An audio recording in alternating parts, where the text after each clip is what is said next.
Hello super friends, guardians of the Galaxy volume 3 से Adam warlock की भी entry MCU में हो जाएगी। अब एडम वॉरलॉक बहुत ज्यादा पावरफुल कैरेक्टर है मार्वल कॉमिक्स में। ऐसे कारनामे किए हैं कि खुद को वन मैन आर्मी प्रूव किया है। लेकिन हर बार की तरह एक लेकिन यहाँ पर भी है जो एक सवाल के साथ आया है, और सवाल ये है कि क्या ये एडम वॉरलॉक मार्वल के God of thunder Thor Odin को एक फाइट में मैच कर सकता है? तो जवाब है हाँ, वो मैच कर सकता है। लेकिन क्या एडम वॉरलॉक थॉर से फाइट में जीत भी सकता है? अगर हाँ तो इसके चांसेस क्या है, पॉसिबिलिटीज क्या है? अगर आपका सवाल ये है तो इसका जवाब थोड़ा लंबा जाएगा, जिसके लिए शुरुआत करते हैं एडम वॉरलॉक के बारे में जान के। डोंट वरी, वॉरलॉक का पूरा जीवन परिचय नहीं सुनाऊंगा, बस संक्षिप्त में जीवनी जानेंगे जिससे ये आइडिया लग जाए कि वो है कौन, और फिर पावर्स और वीकनेसेस देखेंगे जिससे ये पता चले कि ये है क्या। तो एमसीयू में तो एडम वॉरलॉक को सोवरेंस की लीडर आयशा ने क्रिएट किया एक बर्थ पॉड में परफेक्ट बीइंग की तरह जो गार्डियंस को डिस्ट्रॉय करेगा, बट कॉमिक्स में वॉरलॉक को इनक्लेव और बिहाइव नाम के रिसर्चर्स के ग्रुप ने क्रिएट किया था इस उम्मीद में कि वो एक परफेक्ट ह्यूमन क्रिएट कर रहे हैं। वो लोग इस क्रीचर को बुराई के लिए यूज करना चाहते थे और उसको नाम दिया उन्होंने हिम, HIM। लेकिन उसको अपना प्रोनाउन पसंद नहीं आया और वो सब कुछ डैमेज करके भाग गया। नहीं, ऐसा नहीं हुआ था। हिम को ये पसंद नहीं आया कि उसको बुराई के लिए यूज किया जाएगा, तो इसीलिए वो वहाँ की लैब को डैमेज करके भाग गया। अब एक फनी चीज उसके बाद हुई हिम के साथ। तो कॉमिक्स थॉर इशू 165 में नया पैदा हुआ बिना किसी लाइफ एक्सपीरियंस का हिम एसगार्ड की लेडी सिफ को किडनैप करने की कोशिश करता है, जिससे कि वो उसके साथ गुलू कर सके और अपने जैसे छोटे हिम और हर दुनिया में ला सके। लेकिन इस नए नवेले जवान हुए / पैदा हुए हिम को रोकने के लिए आते हैं खुद गॉड ऑफ थंडर, जो उसको काफी ज्यादा पीटते हैं, और हिम अपने रीजनरेटिव कोकून से हील होकर वापस से रिबॉर्न होता है। हाँ, बिल्कुल, एडम वॉरलॉक की एक स्पेशल पावर है रिबर्थ वाली, जिसके बारे में आगे बात करेंगे। तो उसके बाद हिम की मुलाकात हाई इवोल्यूशनरी से होती है, जो इसको सोल जेम देता है जो इसके फोरहेड पर घुसा हुआ है।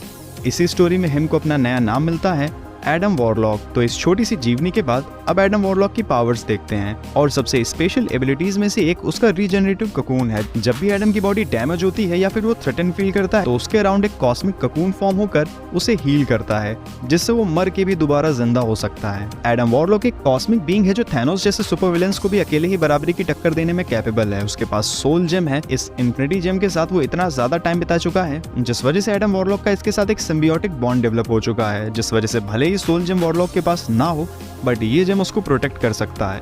इसकी हेल्प से एस्ट्रल प्रोजेक्शन कर सकता है, वो दूसरों की सोल्स को उनकी बॉडी से निकाल सकता है, वापस भी भेज सकता है। एडम वॉरलॉक इससे लोगों का माइंड मैनिपुलेट करके उनको डरावनी चीजें दिखा सकता है। वॉरलॉक कितना ज्यादा पावरफुल है इसका आइडिया आप इससे भी लगा सकते हो कि वो एक बार मेफेस्टो को उसके रियम में ही जाकर हरा चुका है। मैटर मैनिपुलेशन की पावर्स को यूज करके एक बार वो थैनोस को पत्थर में बदल चुका है। एडम वॉरलॉक अपनी बॉडी से एनर्जी अटैक्स भी कर सकता है। वॉरलॉक एक स्पेशल तरह के कार्मिक ब्लास्ट भी कर सकता है, जो लोगों की सोल या फिर उनकी एनिमा पर अटैक होता है।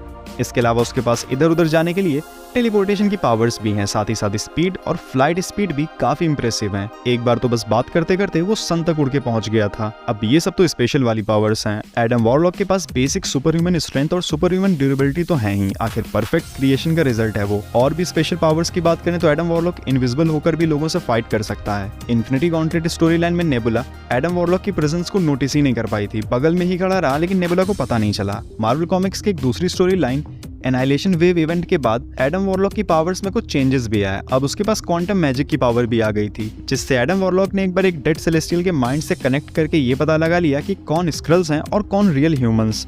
इस मैजिक से एडम की टेलीपोर्टेशन पावर्स और भी इंप्रूव हो गई थी, यहाँ तक कि अगर उसके आसपास कोई दूसरा भी टेलीपोर्ट हो तो भी एडम सेंस कर लेता था। अपने मैजिक से दूसरों की चोटें भी हील कर सकता है। एक बार अल्ट्रॉन ने सिल्वर सर्फर की लगभग मार ही ली थी, तभी एडम वॉरलॉक ने सर्फर को अपना हीलिंग ककून दे दिया और उसे पूरी तरह से हील कर दिया। अब सिल्वर सर्फर खुद भी बहुत ज्यादा पावरफुल है, ये तो हम सबको पता ही है।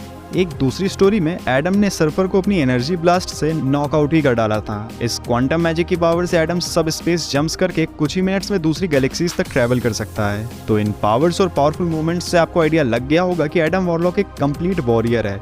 इसके अलावा एडम वॉरलॉक का एक अल्टरनेट टाइमलाइन से फ्यूचर वर्जन भी है, मेगस, जो काफी दुष्ट टाइप का बंदा है और एडम से भी ज्यादा, मतलब बिल्कुल इंसेनली पावरफुल है। कॉमिक्स में बार बार किसी न किसी स्टोरी लाइन में एडम वॉरलॉक का सामना मेगस से हो ही जाता है। एक बार तो मेगस ने एडम को पोजेस भी कर लिया था। खैर, अब एडम वॉरलॉक की पावर्स का कच्चा चिट्ठा जानने के बाद ये देखते हैं कि वॉरलॉक के गॉड ऑफ थंडर से फाइट में जीतने के चांसेस कितने हैं। तो थॉर और एडम वॉरलॉक दोनों कैरेक्टर्स के नॉर्मल से लेकर सुपर पावरफुल वर्जन्स रहे हैं कॉमिक्स में, तो सबको कंसीडर करके कंपेयर करते हैं।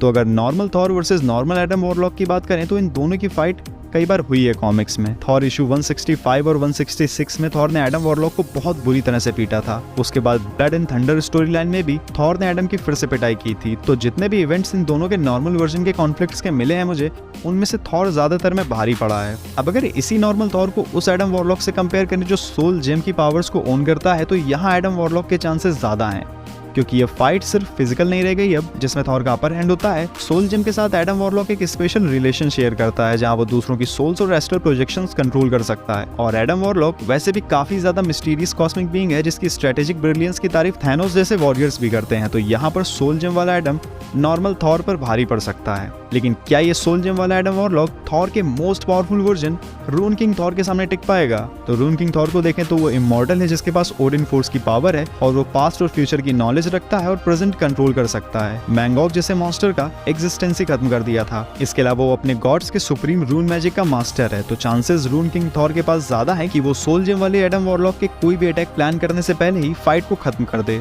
इसीलिए एडम वॉरलॉक का एक वर्जन और अपग्रेड करते हैं। तो मेगस पोजेस्ड एडम, जिसके पास क्वांटम मैजिक की पावर थी, अब ये रून किंग थॉर के रून मैजिक के सामने टिक सकता है क्या? एडम का ये मैजिक यूनिवर्स को बचाने में कैपेबल था, प्लस मेगस एडम का फ्यूचर सेल्फ है, तो उसको फ्यूचर इवेंट्स की भी नॉलेज है।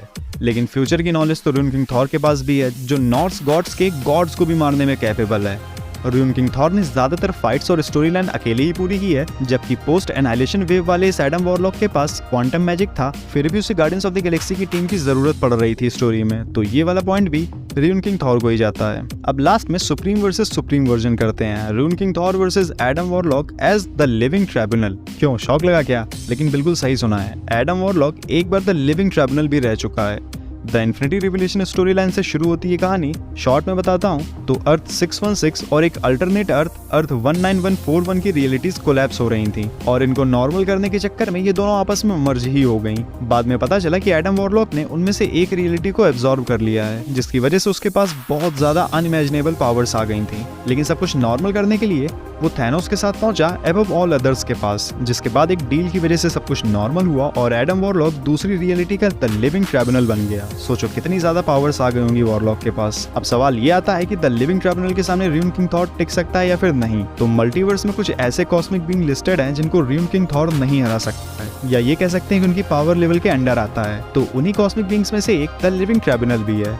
तो ये वाला पॉइंट भी एडम वॉरलॉक की तरफ जाता है। अब इन पिछले 5 कंपैरिजंस में थॉर के चांसेस एडम वॉरलॉक से ज्यादा बने जीतने के, वो भी 3-2 से।